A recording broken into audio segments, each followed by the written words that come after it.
Hi, Daniel J. Lewis here from the Audacity-podcast.com. Thank you for joining me for this live podcasting Q&A. If you have any podcasting questions, please comment below this video if you're watching this live. If you're watching the replay, either on Facebook or on YouTube, then email me your simple questions to feedback@theaudacitypodcast.com. Simple probably isn't the right word to use. Concise questions. It can be a complicated question, but it's really best and easiest for me to answer it through these Q&As if it's a concise question. So if you have any questions during this live Q&A, please comment on the video and I'll get to those in a moment. But I do have some questions already lined up. Ed wants to know about some episode format ideas. Steve wants to know about getting the size of his MP3s down. And Carolyn wants to know about gear that would allow her to record her podcast remotely using simply her cell phone and maybe something else. So if that interests you, stick around. Feel free to ask your other questions as well in the comments for this video if you're watching it live, or send me a question later. Before I tell you about these things or answer these questions, I want to tell you something I'm trying new right now, and that is Ecamm Live. If you go to theaudacitytopodcast.com/Ecamm, that's ECAMM, you can look at all of Ecamm's solutions over there. You're probably familiar somewhat with their Ecamm call recorder for Skype. They also have an Ecamm call recorder for FaceTime, and their software is all Mac OS only. Well, they have this fairly new software called Ecamm Live, and I've seen it, I've heard some people talk about it, and I decided to finally actually try it. And so far, I like it. OBS is free open broadcasting system software studio that allows you to live stream to Facebook, YouTube Live, pretty much anywhere. Ecamm Live is similar, but so much easier to use, especially for these Facebook Live things. One thing that makes Ecamm Live, I think, worth it over many other options, especially considering the low price, which I'll tell you in a moment. But what makes Ecamm Live so great is the comments are right inside Ecamm Live. So those comments that are coming in, like the thumbs up I just got from Chris Curran from Podcast Engineering School, he gave me a thumbs up for this live stream. I see that inside of Ecamm Live, the app. I don't have to go over to the live page or to Facebook to try and monitor those comments. They're coming in directly into the software. I really, really, really like that. That makes things so much easier for me. And there's some other things that are easier about this. And this is really inexpensive too. $30, $29.95 technically. $30 for this software. theaudacitypodcast.com/Ecamm if you're interested in checking that out. And yes, I acknowledge that light behind me is flickering, so you don't have to say anything about, hey, did you know that light is flickering behind you? That's something for me to fix, some wiring problems probably. All right, these questions. Ed said, my podcast will have 2 episode formats. 1, a talk episode where me and a friend discuss a topic. And 2, an exercise format. We will guide listeners through a voice-prompted exercise. I've been struggling with a couple options. Option 1, launch 2 podcasts, 1 for each format. I'm not a fan of this option because it splits our listener base. And option 2, launch 2 episodes simultaneously, a talk episode and a corresponding exercise on a single podcast. I think this is the way to go, but with my lack of experience, I wanted to run it by you and see if there is a third option. I'm not considering, or if not, let me read that part again, and see if there is a third option I'm not considering, or if not, which option you would suggest. Also, if I move forward with option 2, do you have any suggestions on a naming structure for the episodes? So this can be one of those challenges, because when you get into podcasting and you get all of these ideas of different formats and different types of shows that you can do and episodes and such, you might find that you have multiple approaches to the same subject. So do you put those on separate podcasts or do you keep them together? First thing is, if your multiple ideas are not directly related to each other, definitely don't put them in the same feed. And if they are spin-offs, that's where I think a spin-off should also probably be in a separate feed. For example, I have Once Upon a Time podcast. It's about the TV show Once Upon a Time. A few years ago, they did a spin-off called Once Upon a Time in Wonderland. It was a one-season spin-off series, but it was a separate series. We could have considered putting those episodes inside of our regular Once podcast episode, but I knew that not everyone who watches Once Upon a Time would watch this other TV show, especially since, despite what ABC originally announced they would do, they decided to put the Wonderland spinoff at the same, or in the same week as Once Upon a Time. Originally, it was supposed to be a kind of bridge between the mid-season, or during the mid-season hiatus for Once Upon a Time, but they decided, no, let's air this at the same time, different nights, and so that made it harder, I think, for everyone to watch both shows, because then instead of only watching one show per week, you're watching two from the same company and kind of following similar ideas. So what we did is we spun off an additional podcast. And that worked well because, for one thing, it meant the people who listen to our podcast about Once Upon a Time proper are talking or are interested in that show, and that's all they get from that podcast is Once Upon a Time proper. Yes, we would sometimes reference stuff from the other show, but we wouldn't assume they were watching it, and it was never the main discussion. Now, in that spin-off podcast about the spin-off TV show, we focused entirely on that spin-off over there. And when necessary, we referenced the main show as well, or topics or concepts from the main show. And we thought it was reasonable to assume if you watched Wonderland, you probably also watched Once Upon a Time proper. But we didn't take that assumption to extremes. We'd still explain some things in very short summaries so that if you did watch both shows, you weren't insulted. If you didn't, you'd know what was going on or what our thoughts were. So that worked well because those were completely separate shows, shared audiences, yes, but separate shows, separate content. What you're talking about is a bit different and makes it a bit harder. You're referencing a single show, a single topic, but different approaches to that topic within your show. I recommend, in this case, and these kinds of things you really have to decide on your own, but I think I would recommend two separate shows, hosted on the same website because they appeal to the same audience. But the reason for this is what you want to avoid most of all is annoying your audience. You want to make the experience smooth and enjoyable for them.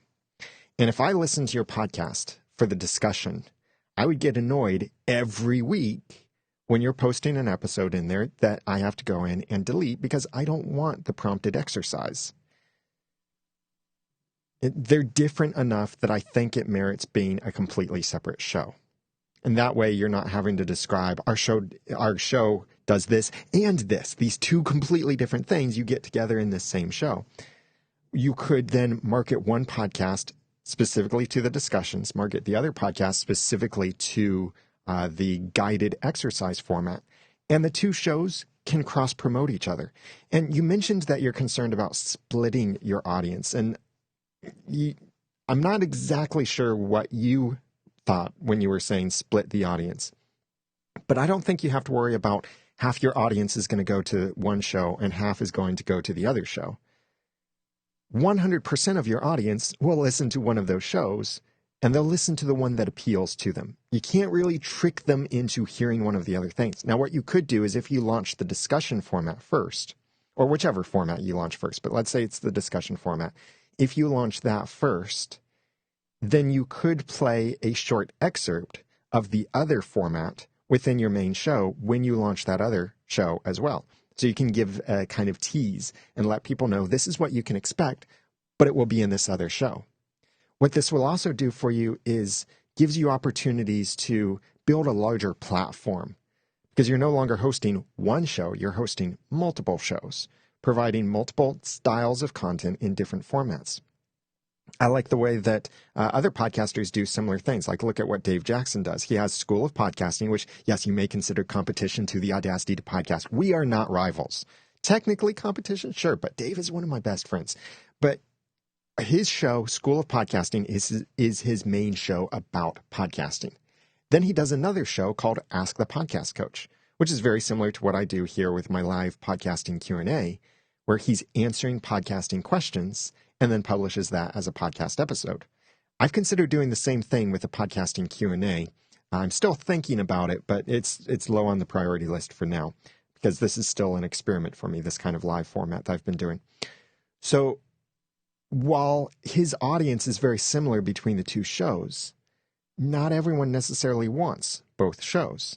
And the show formats, although they're both talking about podcasting, the formats are different enough that that he shouldn't try to cram both down his audience's ears.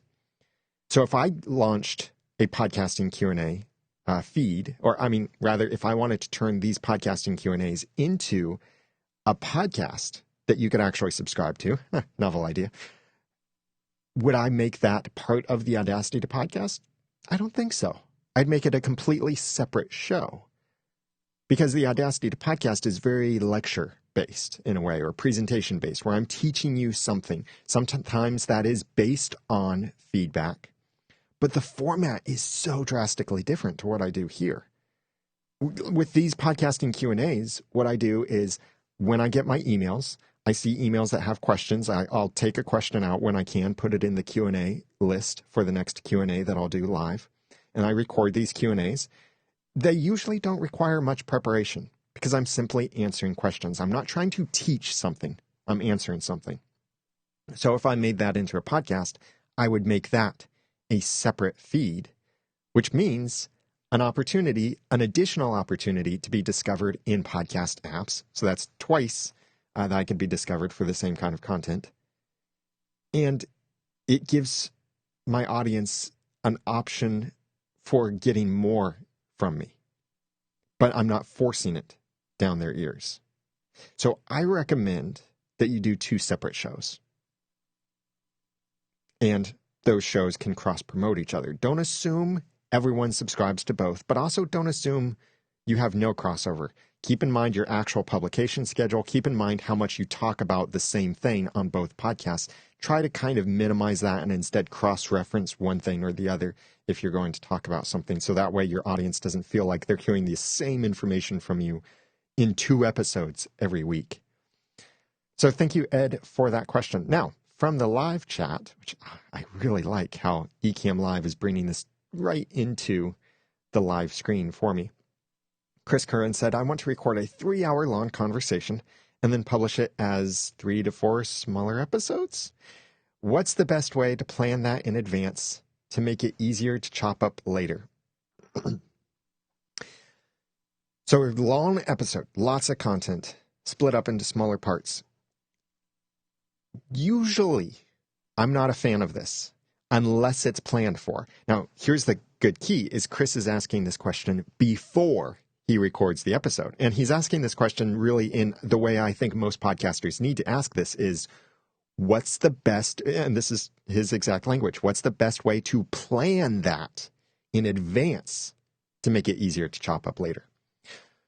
So first, let me back up and kind of answer the question you're not quite asking, but this is related. If you record a 3-hour-long episode and then try to chop it up, you're forcing it to be chopped up when it wasn't actually recorded that way, and it wasn't planned for that way either. I really don't like that kind of thing because then you're missing context, a lot of the context that's there for the conversation. Like I did a 3-hour-long episode for the audacitytopodcast.com/301. That was my 10-year anniversary episode where my wife joined me, and we talked about my history in podcasting, what brought me to this place, how podcasting saved my life. And I still get comments today from people saying, I finally finished listening to it, and I listened to every minute of it. It simply took me a really long time to do. I get that comment a lot. And people, as long as the content is good, people will listen to a long episode. So you don't have to worry about splitting it up because of the length itself. And also don't think of splitting it up simply so that you have more than one episode. I know there can be certain reasons for maybe your own workflow, like you can only record part 1 this week and part 2 next week. That's totally okay because you're planning for the split like that. But if you record a 2-hour-long conversation today, and then you split that up into 2 hours, 2 1-hour sessions later, that can make it a bit hard to follow. The energy is different. So much is different about that. But in Chris's case, he's planning this in advance. I love it when podcasters plan in advance. So if you're going to record something that you know is going to be a long conversation and you know you want to split it up into smaller episodes, then look at what will be in that conversation and figure out how you can split it up into those smaller portions. So maybe your conversation can have some kind of flow to it, and you can then divide that into sections. Like if I were going to do an episode, for example, of how to launch a podcast, but then I decide to split 4 hours worth of recording into 4 separate 1-hour episodes, I might plan in advance that step 1 is planning your podcast, step 2 is recording and gear and actually getting set to make that first episode. Step 3 is about editing and publishing your episode. And step 4 is about growing your podcast after you've published it and marketing and such. So if I plan, this is the way I'm going to divide it by topic, by theme, by an understandable, logical section and boundaries between these discussions. Then when I record, I can guide the conversation in that way. And in fact, what you could do with the person you're going to talk to is you let them know in advance, we're going to split this into 3 separate conversations, or 4, however many it is. And you say, we're going to talk about this in the first one, this in the second, this in the third, this in the fourth. So what we do is when we're near the end of each of these particular themes, I'm going to start wrapping it up. I'll ask you these last questions, or I'll ask you where people can subscribe to you or follow you or anything like that. We'll wrap it up and it will feel like we're done. And then we'll start a new recording and go on to the next topic, and that will be published as a separate episode. I did the same thing with Gordon Firemark a few years ago, around episode, I think 79 or so, somewhere around then. Yeah.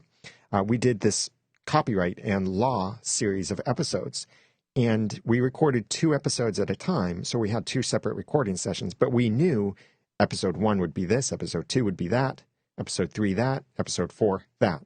So we could then close out the conversation. That was the end of one episode, and then open up a new conversation. So if you plan for that in advance, that makes it a whole lot easier, because you could simply stop the recording and start a new one. And that's why I recommend that you do both how you actually record it and how you mentally progress through it, so that each recording feels like a standalone episode, and that's what you're doing. Then when you title those episodes, title them differently. Don't simply make it part 1, part 2, part 3, but as much as possible, title them according to the content of that episode. So like when I interviewed Gordon Firemark, or rather had Gordon Firemark as a guest on my podcast, one was about copyrights. Another was about, I think one was copyrights and trademarks. Copyrights was one, trademarks was another. And then we had disclaimers and disclosures, and something about running your podcast as a business. So those were our themes. And that way I could title those episodes in descriptive, compelling ways that let people know what kind of content is in that one episode. This is the episode about copyrights. This is the episode about trademarks. This is the episode about these other things. So try to do that same thing with your podcast, planning ahead how you can split it up, how you can title those separate things, and then make sure that you bring your conversation to a close when you're wrapping up on those things. And then you kind of have to maybe take some notes or keep this in mind, that as you're having the conversation, we'll call it part 2, if in part 2 you reference something that was in part 1, then you as the host need to either remind the audience or pull the reminder from your guest so that people can have the context they need, or you tell them, for more information about this, go back and listen to our previous episode, or go back and listen to episode number whatever when we talked about this other thing in more detail. So that way your guest isn't simply saying, like I said earlier, well, earlier could be 1 week ago or 2 weeks ago or 4 weeks ago, according to your audience, and they might not remember it at all. But your guest remembers it because it was only a couple minutes ago. This happens to me sometimes when I'm recording an episode and then I decide to scrap the recording and start over from the beginning. Sometimes I'll think I already said something in that existing recording when actually I'd said it in the recording that I had scrapped. And that makes it very difficult. By the way, thanks to Ray and Troy in the chat just now that gave me a thumbs up and a heart. Thank you. So thanks for the question, Chris. Now, Steve's question, how do I get the size of my MP3s down? Steve worded this a little bit differently, but basically he was struggling with the size of his MP3 files. There are multiple reasons for wanting your MP3 files to be smaller. One is upload and download speed. So if it's a smaller file, you can upload it more quickly and get that episode published more quickly. And your audience can download it more quickly as well. There's also your hosting storage limits. Many of these podcast hosting providers limit the storage based on the size of the file, like Libsyn, Blueberry. A lot of these companies do that kind of thing. So if you have 100 megabytes that you can store per month and you have a 60 megabyte file, you might not be able to fit multiples on there. Now, Blueberry has this cool thing they call no-fault hosting, where for an individual episode, your last episode of the month or something, you can exceed your storage limit a little bit. It's a flexible limit there, but it only works on that last episode that you upload. It's not like you can hit your limit, exceed your limit, and then upload more. You can't upload more after you exceed that limit, but that's with Blueberry. By the way, use promo code Noodle for either Blueberry or Libsyn if you want to sign up with them. So the other reason is not only for the storage on your host, also the storage for your subscribers. Many people still have older phones, or maybe they just don't get the phones with the massive storage limits, or they take a lot of video and photos on their phones, and so they're running out of storage on their phones. So a 100 megabyte episode could be a little bit difficult to download, and some providers or carriers will limit how big of a file can be downloaded by the podcast app when they are mobile and not on Wi-Fi. So there are multiple reasons to keep your files as small as possible. In general, I recommend the following encoding format and settings to get the best balance of file size and audio quality. And this is for spoken word content, which most podcasts are, and most podcasts are predominantly spoken word content. So excluded from this would be audio dramas, music reviews, where you're playing a lot of the music, experiential type of audio, or like sound scene tours, as some people call it. And there's one other format I always forget, but environmental experiences kind of things. So what I recommend for predominantly spoken word content, even if you have a little bit of music at the beginning or the end, mono. That right there will cut your file size in half, as long as you follow these other things. But as mono, it makes sure that the voice is centered, which is what you need for spoken word content. Yes, the music, you won't hear the violins over here and the trumpets in a certain location and the other drums and such in a different location. You won't hear that stereo spread that you get with music. But if it's only your intro and outro music and maybe some bumpers here and there, people don't need to hear that special effect. You're really just wasting space if the majority of your content is spoken word. So mono, 64 kilobits per second, which is the same perceived audio quality as stereo, 128 kilobits per second, because mono is one channel, stereo is two. So 1 at 64 kilobits per second is the same as 2, both at 128. So it's a simple math thing. So 64 kilobits per second, mono, 44.1 kilohertz, 16-bit audio, MP3 constant bit rate. At that size, or those encoding settings, your files will end up being about half a megabyte per minute of audio. It's a little bit different, and especially depends on your ID3 tags a little bit, but it's about half a megabyte per minute. So if you have a 100 megabyte hosting account, you can know that then you can host about 200 minutes of audio at that recording setting. If you're doing music reviews or audio dramas or experiential or environmental kind of audio, then not only would you want to consider stereo, but you would also want to consider possibly even higher audio quality. MP3 128 kilobits per second stereo is the other standard, but if it's music or these experiential things, you might want to make that even higher, like maybe 160 kilobits per second. But although you in your studio, maybe with your big monitor headphones or really nice sound system or speakers or anything like that in an acquired environment, you will probably hear a difference between 128 and 160. However, your audience probably won't. Most people are listening to podcasts when there's other noise around. Most people listen with less than ideal, audiophile ideal headphones or speakers. So they probably won't hear that difference. But if you need stereo, then consider 128 kilobits per second and everything else the same. 44.1 kilohertz, 16-bit, constant bit rate mono, or constant bit rate MP3. So mono 64 for spoken word and 128 stereo for when you need stereo. And at 128 stereo, it'll be about twice the size of mono. So about 1 megabyte per minute.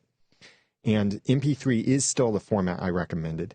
Related to this, in the chat just now, Brad asked, since we started, I've only used M4A files for our show.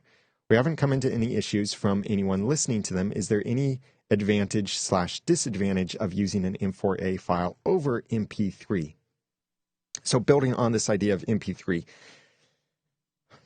well, the funny thing about this is if there was a problem with M4A, you wouldn't know it because you wouldn't have listeners if they were having problems with M4A. They would probably decide, oh, this isn't working, and just leave.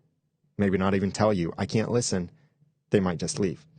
MP3 is universally compatible. Everything works with MP3. It's not the most efficient format. It's not the highest quality. It's been around for a long time. It's been around so long that the main patent holder, Fraunhofer IIS, did not renew their patent on it because they felt like MP3 is a dead format and that it's not necessary to keep renewing the patent. And so therefore they let the patent expire. So MP3, there is no patent on MP3. M4A, however, is made by another company.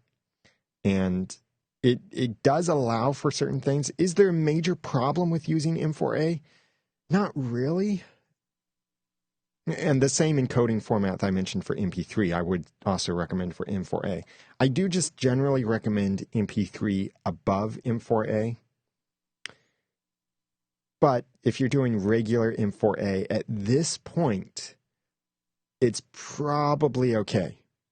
But it doesn't have as wide of support as MP3 does. Going back to the chat, I see a bunch of other thumbs up from others.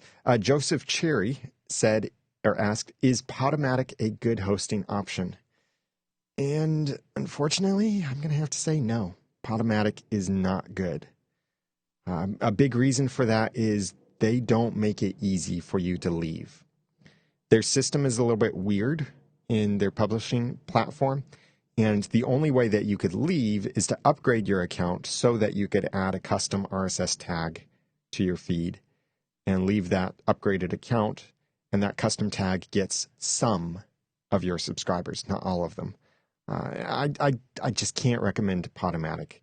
I recommend Blueberry, Libsyn, Spreaker, and Podbean, each of them based on your particular needs. Blueberry, if you like a WordPress-centered workflow. Libsyn, if you like a little bit more automation and the ability to have your own standalone podcast app. Spreaker, if you like live streaming and you want to be able to host multiple podcasts through the same account without paying more. And Podbean, if you want to integrate crowdfunding, kind of like Patreon, if you want to integrate that into your podcast without having to go to a separate site. Now, each of these companies also have other things that cross over and have their positives and negatives and such. And by the way, with each of these companies, you can also get a month free, at least a month free on most of them, for using the promo code Noodle if you want to sign up over there. Blueberry, Spreaker, Podbean, Libsyn. And it's really what meets your needs. Podbean is a little bit slower than all of the others on their lower cost plans, but on their higher cost plans, they're about just as fast as everyone else is. Now, the stats on Podbean and Spreaker, I wouldn't trust as much as the other companies, Blueberry and Libsyn. However, Podbean, in the recent years, Podbean has significantly improved a bunch of stuff. Like they used to not be able to do 301 redirects if you wanted to leave and take your audience with you. Now they do that. You can't put it in yourself, but they will put it in for you if you request it. Podbean, I think, was the first company to actually support the new iOS 11 tags when they were announced. I know Blueberry and Libsyn were working on them and testing them and started working right away and just wanted to hold off to make sure everything was working. But Podbean, I think, was the first to actually offer that support within days, they've told me, of when that was announced. They supported the new tags. So that's really cool on Podbean. So any of those four companies, I think you would be good with any of them depending on your particular needs. Podomatic, sorry, I just can't recommend them. Audio Boom, also, I can't recommend. SoundCloud, I definitely don't recommend, although you've heard that all the time. But Audio Boom is actually kind of worse than SoundCloud, unfortunately. Scott has a question, which I'll get to in a moment. I first want to answer Carolyn Horn's. Let me try that again. Carolyn Horn's question, or maybe it's Horn.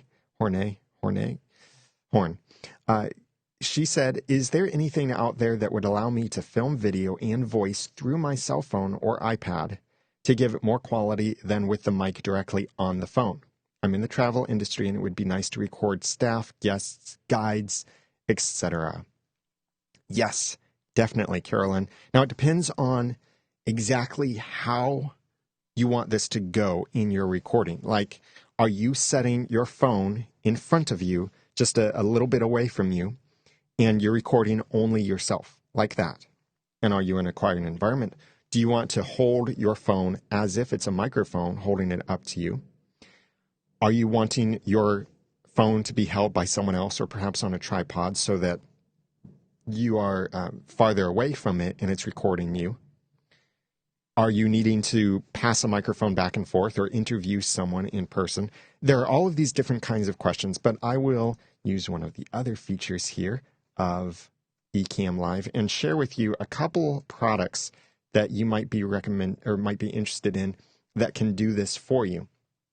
So the first is the Shure MV88. This is a stereo microphone that's pretty cool. Now, everything I'm about to show you plugs directly into the lightning port on the iPhone. There's one exception that does more, but this one, the Shure Motive MV88, is a really cool little microphone. It's small. It's $150 from Amazon and B&H, and it's pretty versatile in what it can do. It can point back and forth to different directions, and since it's lightning adapter, you can plug it in different ways to get a full rotation to point it in different directions. But it has different styles of recording. You can set it in cardioid mode, like a standard dynamic studio microphone you're probably used to. You can set it in omnidirectional mode. You can set it in binaural mode. You can set it in mid-side mode. So you can switch the modes on it. And the app is pretty good for recording audio, and it can work with any other video recording app. So that's a device that could work well for if you are wanting to hold your phone or position your phone close to you, or you want to use your phone as if it's a handheld microphone, because it can just plug in to the bottom of your phone and it just points one way or the other. It's about It's about as big as my thumb. Actually, it's maybe a little bit smaller, the microphone part that sticks out. I had one of these for a little while, got to play with it. I really liked it. And of all of the Shure Motive line that they came out recently, this is the one I like the best.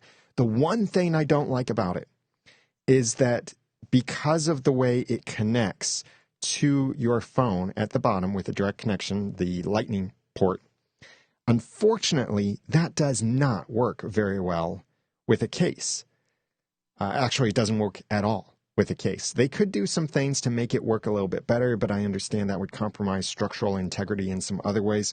So the bummer thing about this is unless you use some kind of little lightning port extender cable or something like that, you have to take the case off your phone in order to use the Shure MV88. And that's a little bit of a bummer. So that's one thing to think about. But that wouldn't work for if you are farther away, because all microphones, no matter what style they are, all microphones will sound better up close than far away. So another option that you could consider if you want to do a handheld microphone, kind of interview style, pointing it back and forth, is the Rode I-XLR.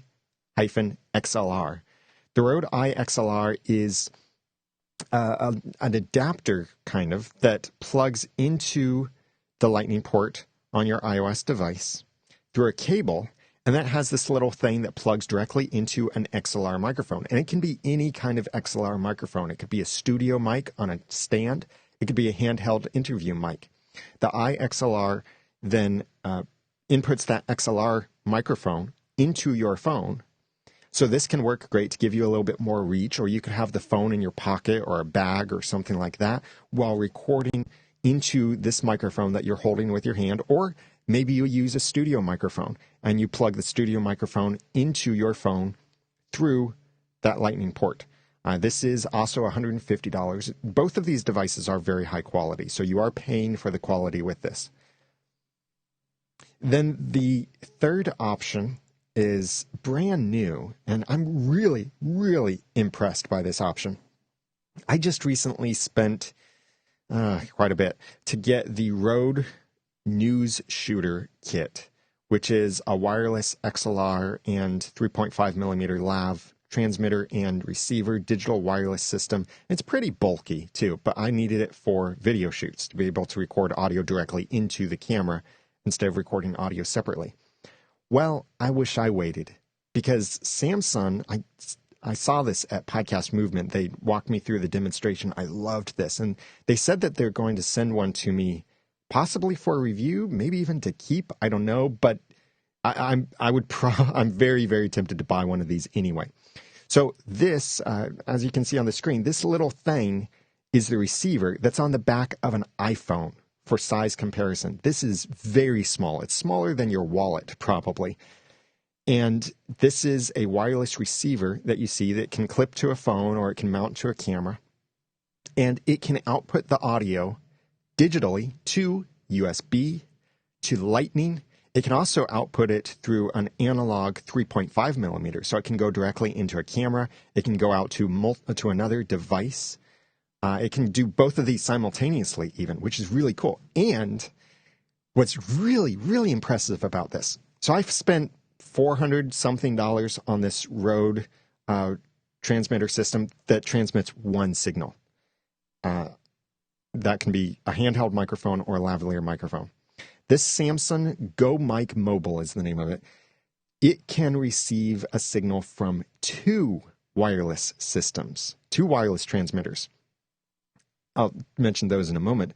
But what it can do with those two signals is it can mix them together. There's a simple switch on the device.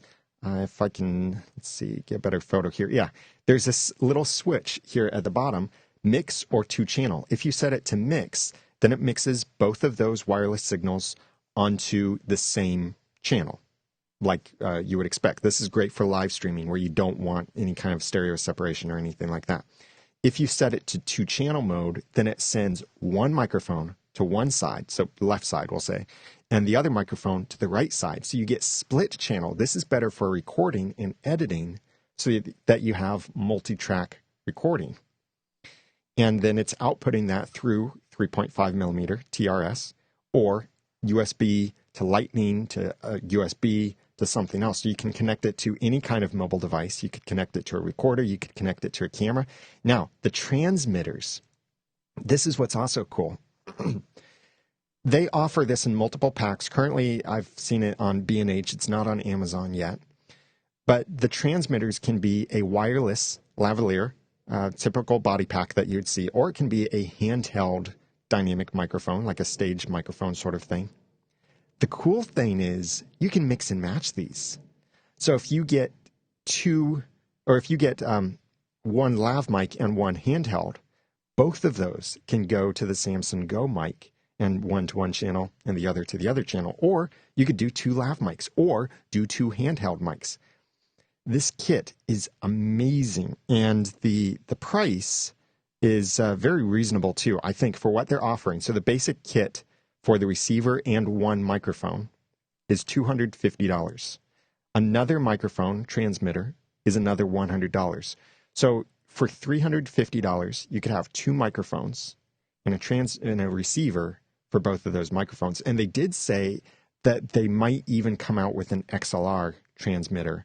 So if you have an interview mic that you really like and prefer to use instead of their wireless handheld mic, that you could even get just the standard XLR transmitter. So really, really cool.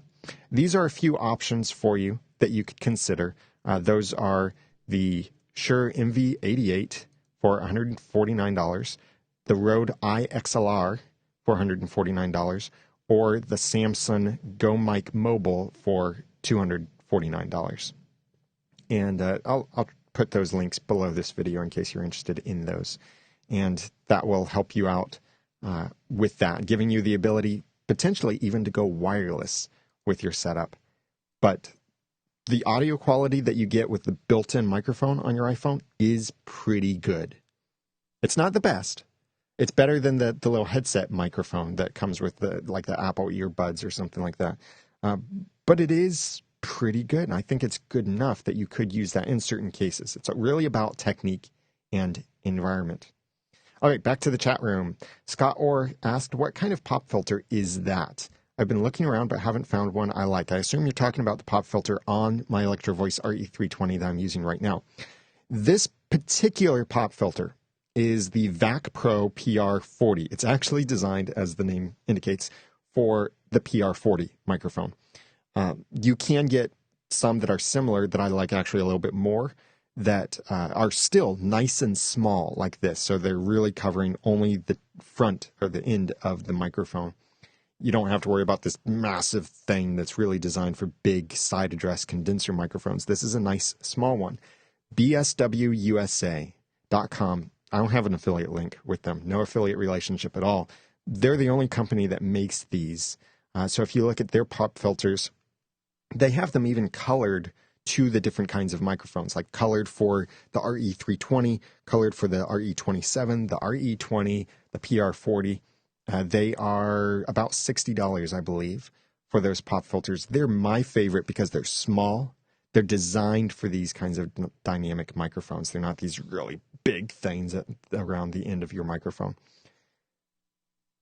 John Topkins said, one of my podcasts is entering its 2nd season, but the co-host of the first one I started said something to the effect of it being a bad idea. What are your thoughts on this? So your co-host doesn't like the idea of the podcast entering its 2nd season, if I understand that correctly, John. This is dealing with co-hosts can be complicated sometimes. What I recommend is you have to communicate about it to discuss ideas. And you could even offer to them to say, well, I really want to move forward with a 2nd season. So if you don't think that's a good idea, or if you don't want to participate, this is a great time for you to go ahead and step out. And I will give you respect from the podcast and let the audience know that you've decided to step out from the podcast as we move into a 2nd season, and we'll go ahead and continue on without you. No, it's very important that, and I'm going to guess you probably don't have any kind of contract with your co-host or written agreement or anything like that. So it might be good that you get something in writing before they get angry and decide that they want you to take down all past episodes. If that kind of thing were possible to happen, and you might be surprised the types of people that might want to cause trouble. I'm not saying your co-host is evil like that, but it's always good to cover your bases to make sure that you have agreements in place. But if you want to continue on without that co-host, that's fine. That's happened to me and might happen to me again here in the near future. Once Upon a Time is entering its 7th season. We really thought it would end at season 6. Actually, technically the show did end. Now we're getting a spinoff, otherwise known as season 7. And in this process, the schedule is changing. The show is changing. So there's going to be potentially some shifting around of co-hosts, some who simply can't make it, some who don't want to continue. So you need to communicate and recognize that there are no hard feelings if you want to continue the show without them, and you might need to find another co-host. So you have to communicate about that. Communication is hard, but it's worth it. I know. Brad said a USB camera connector kit with an ATR 2100 Q2U, Knox off, or other microphone could work well on, or does work well on iPad and iPhone. Yes, that's the other option I forgot to mention, is you can get the little adapter for iPhones. And Android devices are easier to connect to since they're already USB. But you can get the little adapter that goes lightning to a USB female. Do I have mine? No, I don't have mine within easy reach. But then you can plug in most USB microphones to the iPhone. And so if you have an ATR 2100, you could use that. That 2100 isn't very good at holding, though, as far as like shock absorption stuff. But it could work, though, as long as you're good at keeping your hands still or steady on the mic, or you put your mic in a stand of some sort. So you could record on the go with that, recording one mic at a time. Unfortunately, you can't connect multiple mics that way. Mark DeCoates, a member of Podcaster Society, said, I record a podcast from outside the USA, but the bulk of my listeners are in the USA. Does it matter if I use Canadian British spelling in my show notes, or should I use the American spelling? This is an interesting one because, we have different spellings of words, and there are even certain sayings or colloquialisms that are based or more centered to one country or another. So there, I recommend that when it's obvious you're from a different country, which all you have to do is just say about enough times in your podcast and people will recognize you're Canadian. But I think you should base it on where you are from. So put the things in your spellings. You can put you in all of those words that you want to, color, labor, and other things. You can spell it your way. The one thing I recommend is when it comes to holidays and measurements, units of measurement, try to be a bit more inclusive of other methods. And this is something I'm trying to do too, that whenever I say a certain number of inches, I try to include the metric equivalent. I don't use temperatures, but that could be something else. If you say Fahrenheit, then you might want to give the Celsius or centigrade numbers as well. And if you talk about certain holidays, those holidays, other than Christmas, might be exclusive to your country. And so that might be good to simply say, this is a Canadian holiday, or this is an American holiday, or something like that. You don't have to explain it, just to let people know this is a holiday we observe in my country, and that's why I'm going to take a break, or that's why I'm making this style content, or anything like that. So you're being inclusive. You're not excluding people from outside. But when it comes to spellings, I think it's okay. As long as you're consistent. That's really what's most important, is be absolutely consistent with your writing style. Mark Wilkerson asked, your thoughts on a model of paying people to podcast on a regular basis. I think this can be good if you have a model to earn money from it. You'll hear a lot of people in the podcasting space today talk about TV Talk. TV Talk was a network. I forget the name of the gentleman who started it, but a lot of podcasters, especially TV show fan podcasters, got their start working in TV talk. And the business model of TV talk was get sponsors and through multiple means, both the podcast sponsorship as well as other types of sponsorship with the network, and then pay the podcasters to host the shows and provide the gear for them to host these shows and pay them for each episode that they do. My wife and I even did a podcast for TV Talk. John Buchanan, my audio editor from audioeditingsolutions.com, I met him through TV Talk, and he was our editor for that Once Upon a Time in Wonderland show my wife and I did. And so when he saw that I was looking to hire an editor, he wanted to jump in because he'd already been familiar somewhat with my style and approach. So in TV Talk, they paid the hosts. The difficulty with that is, and there are all kinds of business level things about the way that TV Talk was run by, I can't really comment on those. But the difficult thing with paying your hosts is that money has to come from somewhere. So you have to make up for that somehow, unless you see the podcast as advertising and you're paying for advertising by hosting the podcast or by having someone host the podcast for you. So like, for example, if you're a brand and you want to have a podcast, but you don't have anyone on staff able to do the podcast for you, you could pay someone else to do the podcast for you. So it's a branded podcast and you're paying someone to make it, to publish it and such. That makes total sense because you're paying for content on your platform. Even if you're an individual or a small network or something like that, you could look at it as you are paying for content that brings people to your platform. You simply have to think, what can you afford? What is sustainable? What's enough that people are willing to take it? $1 per episode, probably no one's going to podcast for $1 per episode. But you have to decide what works for you.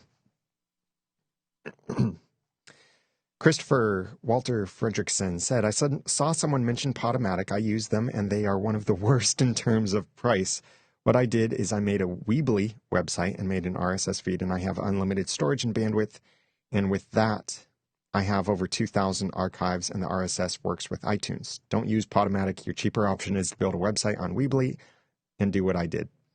I don't really recommend that just because it's hacking things together. Yes, it can be done, but try taking advantage of the new iTunes tags for iOS 11.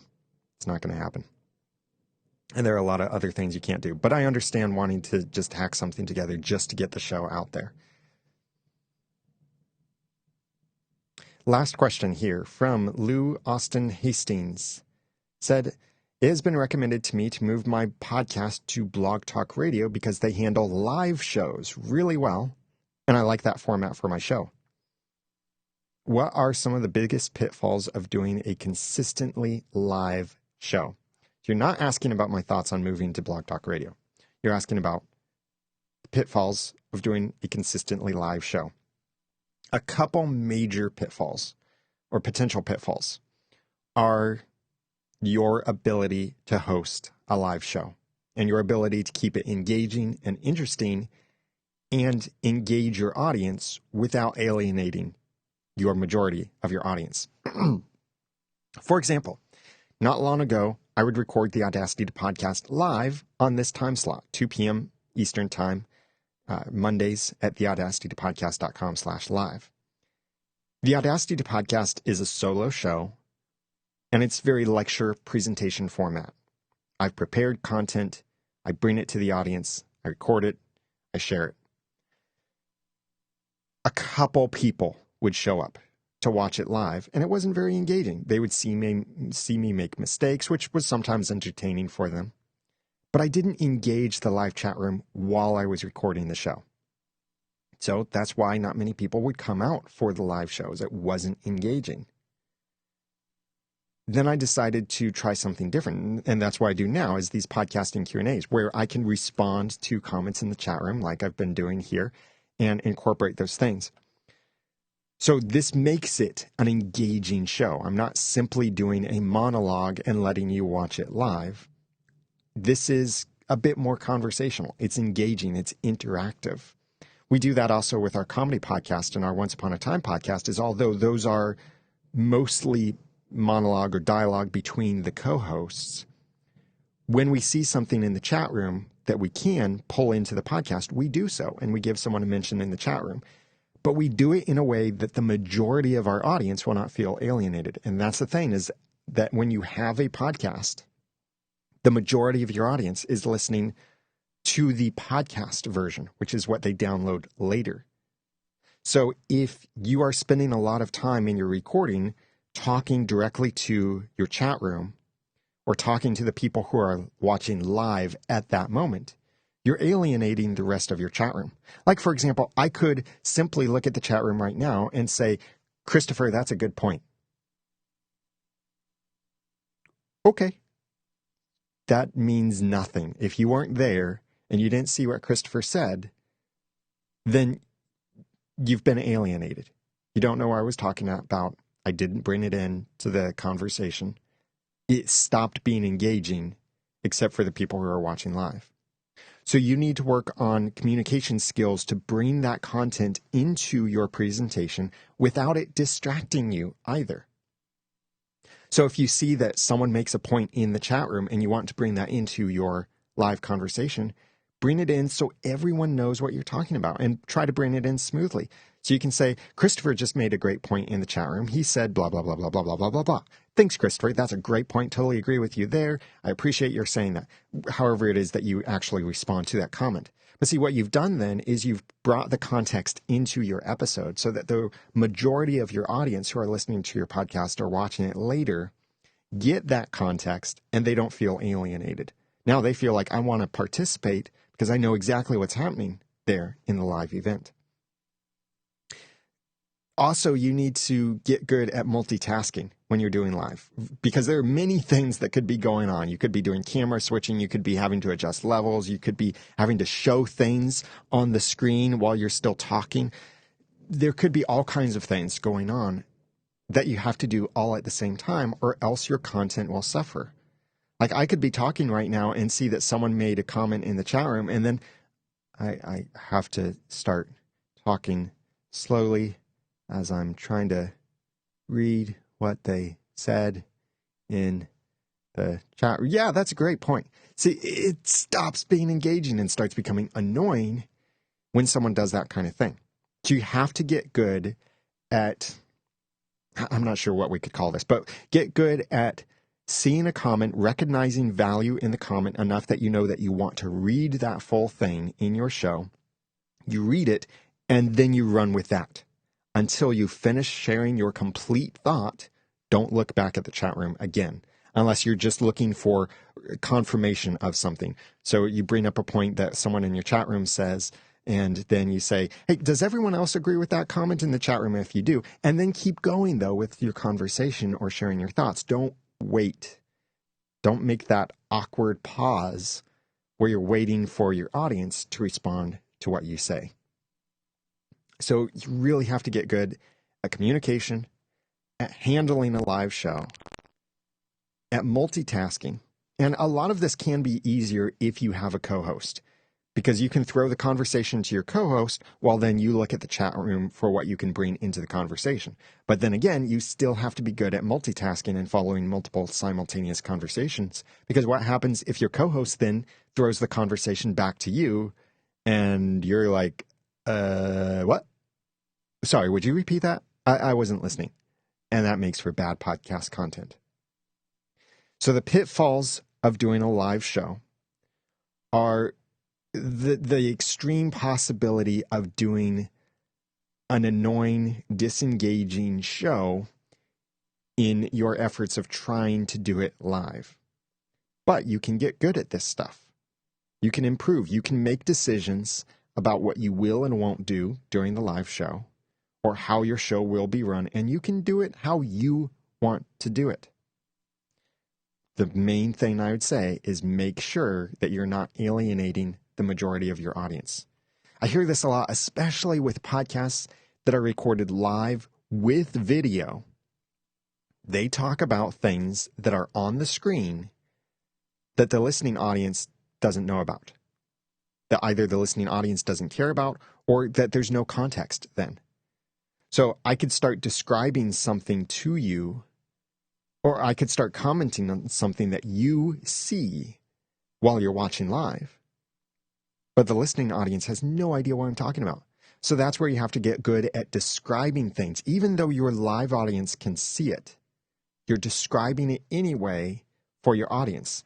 Like I could hold something up and say, I love this, especially where the logo is right here. And this was given to me at a recent event thanks to something that I did, or it was a gesture of kindness for something I allowed another company to use. And I really like this company too. What they put out, I stand behind them. And so I'm proud to have this thing with this logo on it.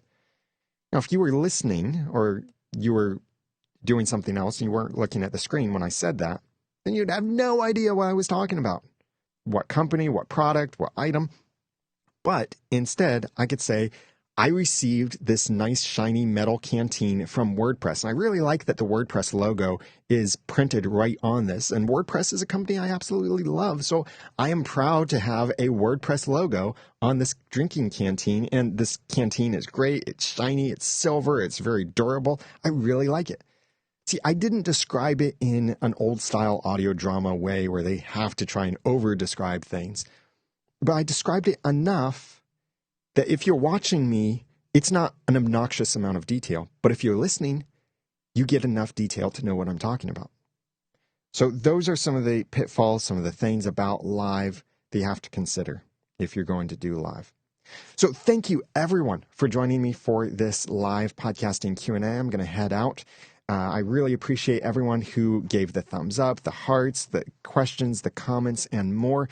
International Podcast Day is coming up on September 30th. So go to internationalpodcastday.com to find out how you can celebrate. Maybe there's a local meetup. I'm doing one with Cincinnati area podcasters, and we're going to have a really fun meetup. I'm also presenting during the live stream on internationalpodcastday.com. There's a whole bunch going on.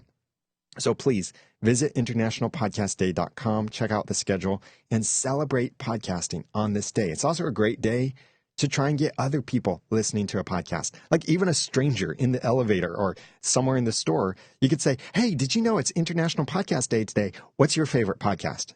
And if they look at you with, the deer in the headlights look and just say,